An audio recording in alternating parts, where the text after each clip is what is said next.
Bonjour à tous et à toutes.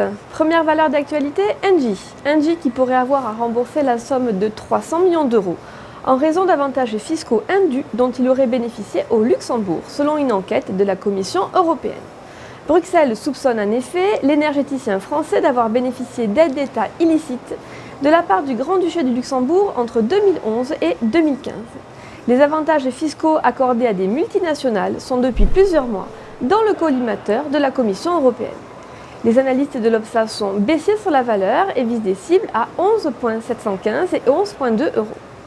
Seconde valeur d'actualité, Sanofi. Accusé de violation de brevet, Sanofi ne peut plus vendre aux États-Unis le Praluent, un médicament anti-cholestérol. La décision du juge est assortie d'une période de grâce de 30 jours pour permettre à Sanofi de faire appel.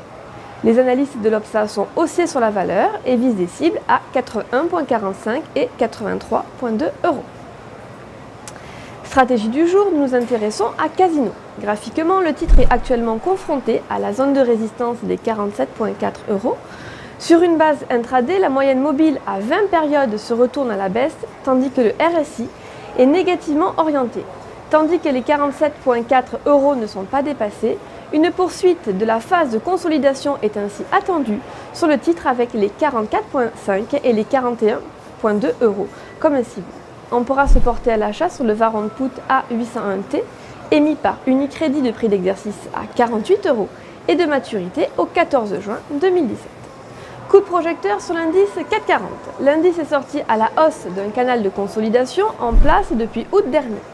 Du côté des indicateurs techniques, le RSI a cassé une oblique baissière. Tant que les 4470 ne sont pas enfoncés, une nouvelle phase de hausse est attendue en direction des 4880 et 5000 points. À cet effet, on pourra se porter à l'achat sur le certificat Leverage CAC 40 CL5T, émis par Unicredit, de maturité au 25 octobre 2018 et d'effet de levier 5. Une variation de 1% du CAC 40 se traduira ainsi par une variation haussière ou baissière de 5% du produit. C'était Émile Lozy pour Trading Central, en direct depuis la Bourse de New York. Très belle journée à vous.